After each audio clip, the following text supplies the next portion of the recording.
Hello, everyone. I'm Lobby Clint. Welcome to Inner Peace Time.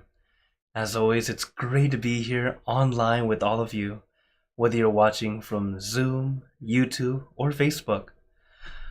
Hello again, everyone. Hello, our members in Texas. Hello, Mom and Dad. Hi, Kaisi. Hello, Wendy and John.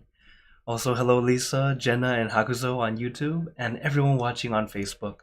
Of course, if you're watching on Facebook, I am streaming to several pages at once. So if you don't see my face at the top corner, very likely I can't see your comment right now, but I'll always go back and reply afterward, as many of you already know. So it's great to be here with you all. I hope everyone's doing well. Hello, Sue. Thanks for joining on YouTube. And hello, Julie on Facebook. So, whenever we come together to meditate, it's an opportunity for us to really relax, be at peace. Behind me, this is a shot from Cancun, Mexico. It's quite beautiful, right? One of my friends in Mexico, she went and she took a picture for me. And, it's just like I tell you guys all the time, when we meditate, it's supposed to feel like a mini vacation. It's not supposed to feel like work. So let's allow ourselves to really be at vacation. Allow ourselves to be at ease, comfortable, relaxed. Not forcing or anything like that. Because when we meditate, it's us trying to learn to slow down, not to try to force or try to speed up in any way. It's us finally slowing down to be comfy, relaxing. And when you finally get your mind to slow down, you get to be feeling of contentment. You feel happier. You're able to enjoy life as you're living it, not waiting for the future to be happy. Okay? We live life today. Okay? You don't wait till tomorrow to start living. The whole journey is our life. So take that time to enjoy, not endure. Find the little things. Hello, Beverly. Yes, exactly. The vacation, all I ever wanted. Exactly. So, are you guys ready for some meditation? So, as always, get nice and comfortable. You don't have to do any particular poses. Sit comfortably. As long as you feel comfortable, that's perfect. You can sit on a chair, sit on your bed, lean on the wall. The point is you feel comfortable. It's not trying to look perfect. It's feel perfect. Where you feel just at ease, nice and comfortable. Once you're comfortable, it allows you to go in deeper, easier. So, another quick tip. As we practice, I do tell you to visualize, to imagine an object. But don't force yourself to see. If you see something, great. You don't see anything, no problem. It's not the goal. It is a bonus. Okay? So when we meditate, don't think that you have to be able to see in order to achieve something wonderful. You don't have to see anything. It's just that sometimes we tend to see something. You see your object more clearly and go, wow, whoa, what's going on? And then it's gone. So allow yourself to be at ease. It's when your mind finally goes to that calm, that peaceful state. Sometimes we start to see something. And you're not hallucinating or anything like that. It's more like when the dust has settled and the image is clear. It was always there to begin with. So, are you all ready? And hello again, Khalil. Thanks for joining in. So now, let's get into our perfect position, as I like to call it, because it's perfect for you. And when you're ready, gently close your eyes. Taking a deep breath. Breathe in the cool, calm, relaxing air. And breathe out all your worries, thoughts, and responsibilities. Just let it all go. Forget about it for the time that we are meditating. Just breathe in, breathe out, Let each breath of fresh air help you become more relaxed, more comfortable. Taking a few more deep breaths, as this is a natural and easy way to relax.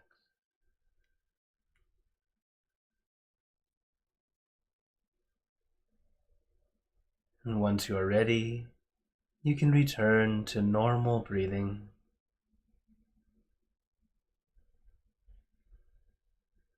And before we continue, remember to let go of all your expectations. I know you hear me say this every time, but it really is important. Whatever we think or know is supposed to happen, forget about it. Let yourself feel like you're in kindergarten again. No worries, no regrets, no responsibility. Just innocent and free. Not a care in the world. We're all just relaxing with our friends.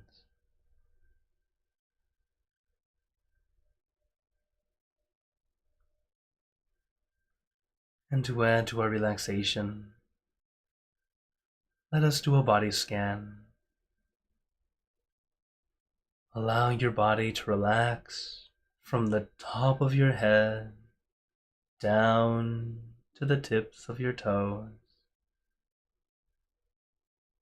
And there's no need to rush, no need to force. Allow yourself to gradually relax, to adjust when you need to. As we practice more and more, you'll start to realize those minor adjustments can be the difference between enduring and enjoying. And we don't want to endure, we want to enjoy. If you're always enduring, what's the point of meditating? Why would you do it? We do this for the peace, that peaceful feeling we gain, even if it's just a little bit. But even a little bit can really lift you up, give you just the energy you needed, just that little boost you needed to get through your day, to help you clear your mind just enough to think more clearly, to find the best solution. So never look down on your own meditation. Suppose you meditate for a full hour and you have only one split second of peace. My master would tell you it was already worth it to meditate that session. As getting our mind to really slow down and stop, even for a split second, is already quite a feat. Because our mind just loves to think, loves to wander, loves to move. To help our mind slow down until it even stops, even if it's just for a moment. It truly is worth it that you took the time to meditate. And the thing is, as we keep practicing, we notice the steps we took to get to that point. And then trying to go through that path over and over until eventually it becomes second nature. You're no longer thinking or trying to remember how to do it, but just simply following the path that you have already laid in front of you.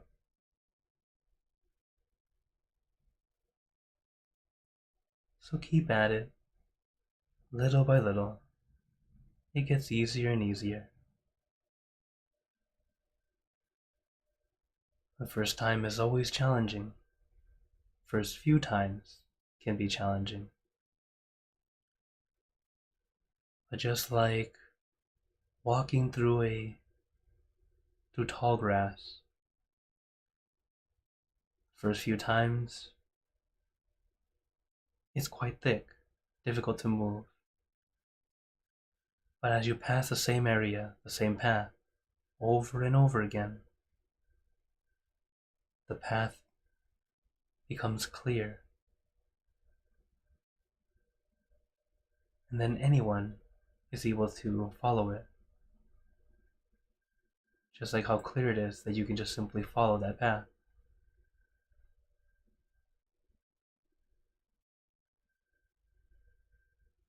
So allow yourself to practice.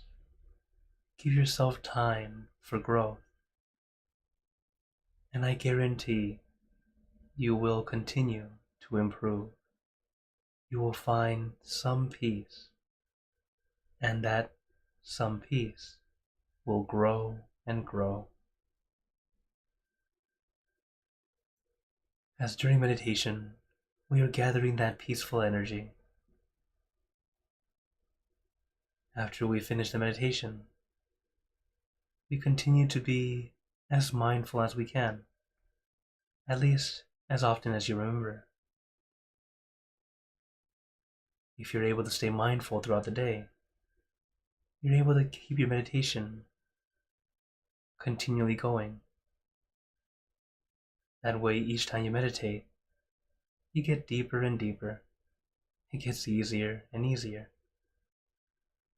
This is why I created that homework from late night meditation, to have relaxation and awareness in everything you do.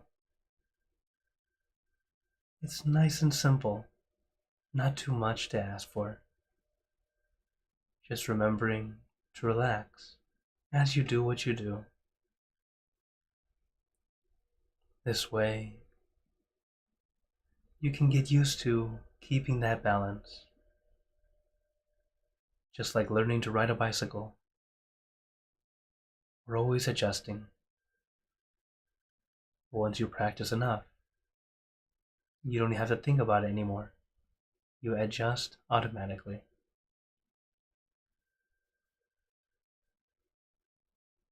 So take your time, relax your body, relax your mind. Sun Mo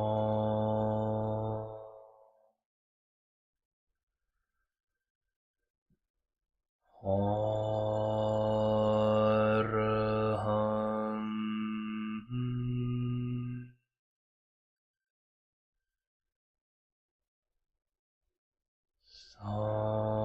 Sun Mo Arham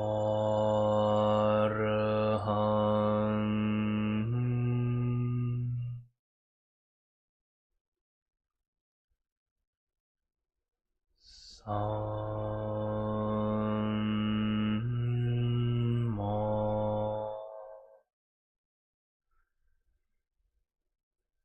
Arham.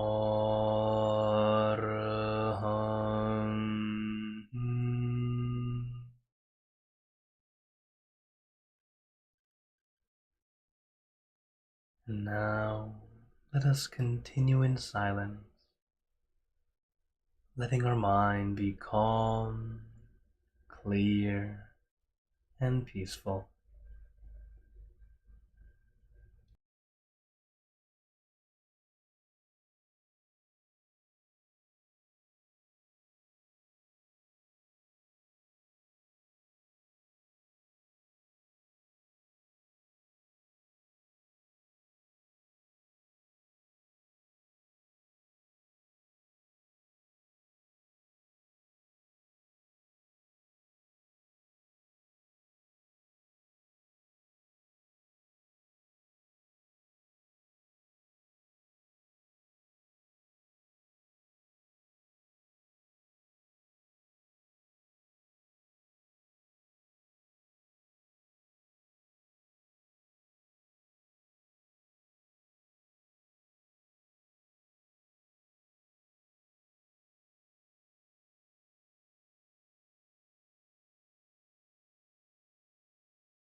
Remember, take your time. There's no need to rush. Allow it to happen naturally.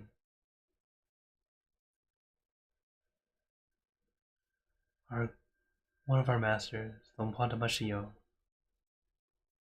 he had taught us that as we meditate, to help us progress, first, accept. Accept that whatever experience we have right now, or no experience we have right now, might be the best we get in this session, and that's okay. There's no need to force to try to get better. Instead, accept that whatever you have right now might be as good as it's gonna get. Why we think this way is so that we're not trying so hard anymore. And when you accept and you're not trying so hard, you start to let go. And when you truly let go, experiences start to happen. Everything starts to fall into place the way it's supposed to.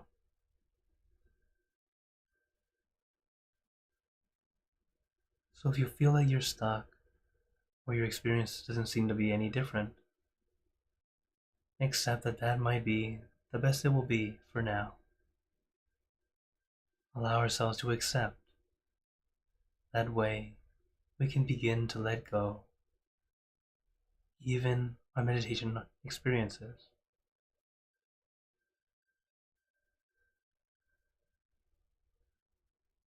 So as we practice, take your time. Don't rush, don't push, don't force. Make adjustments when you need to. And allow yourself to be here and now, not trying to force yourself to the future, or trying to fix the past. All we can do is work on today. So first, let us meditate. Bring back our peace, our calm. This way, we can use that peace, use that calm to help us have an even better day.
Now, let us begin spreading loving kindness. Spreading loving kindness is like spreading out your heart, sending out good intentions to all beings. So let us visualize our object as we have been doing, and imagine that your object becomes crystal clear, clean, and bright. And at the center of your object, there is a bright light. This light is very special. All those who touch this light are instantly happier, healthier, and more at peace. So we let this light illuminate our body, filling our body with light. Then let this light shine out from you, filling the room. Let the light spread far and wide, filling the city and the surrounding city, filling the state or province and the surrounding states or provinces, filling the country and the surrounding country,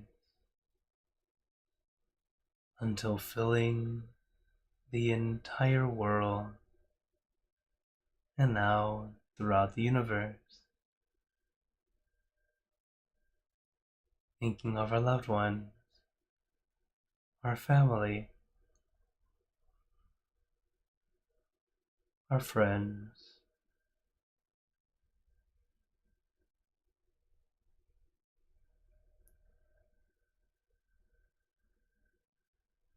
to our close and distant relatives,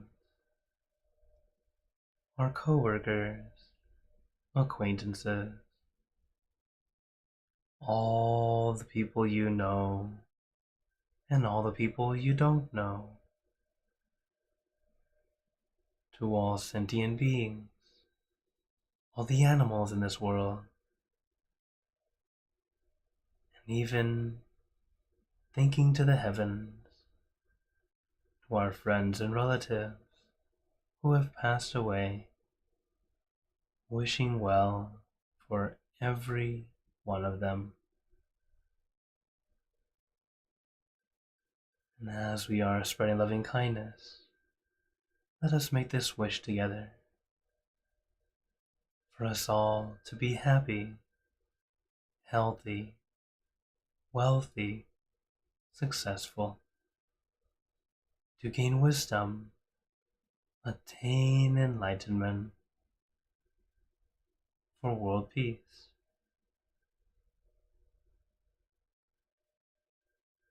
Let us take a moment to make our own good wishes.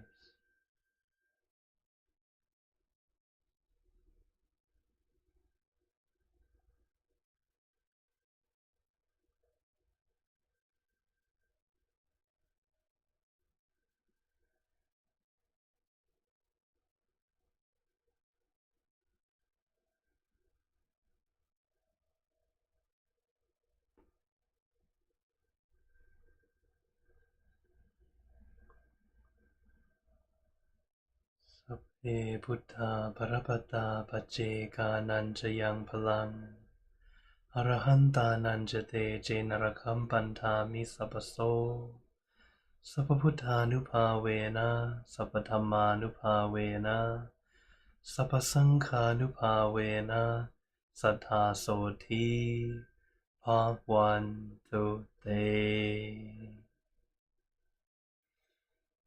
Now, very gently and at your own pace, opening your eyes. Take your time as we slowly come back. You can take in a few deep breaths, do a little stretch if you'd like, as we slowly come back.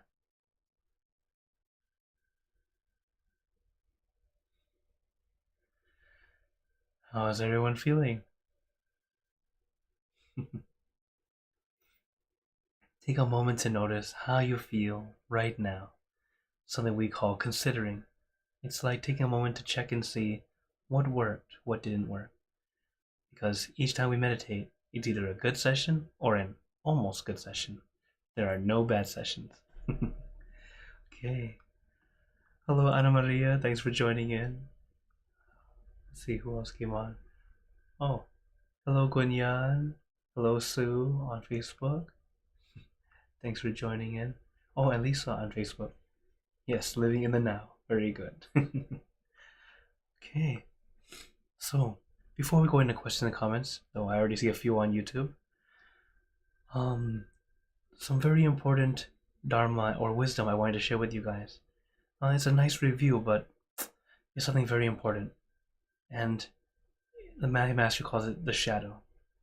He says, not really it's the shadow, but more of it's like a shadow. Wherever we are, below the water, on the ground, on a mountain, in space, on whatever planet, in any galaxy, if we create an action in body, speech, or mind, whether it positive or negative, intentional or unintentional, the consequences of such actions will follow us like a shadow. This is the knowledge we need to know. After hearing this, it should sound familiar, something we call karma.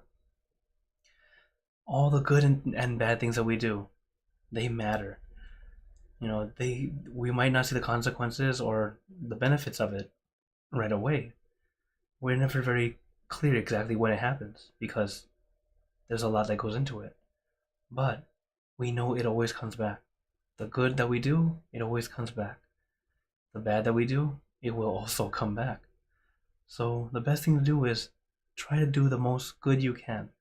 Put out the most good energy out there. That way it comes back to you when you need it. And all of us need it all the time. So let's keep sharing that good energy instead, not to add any bad energy. Like adding the water instead of salt. Right? So just wanted to give you that little word of wisdom, but very important to remind ourselves, yes, this is a real thing. And if you don't believe me, you'll experience it yourself soon. As that's just kind of how the law of the land is. Karma works that way. Okay, so now I open the floor to you all if anyone has any questions.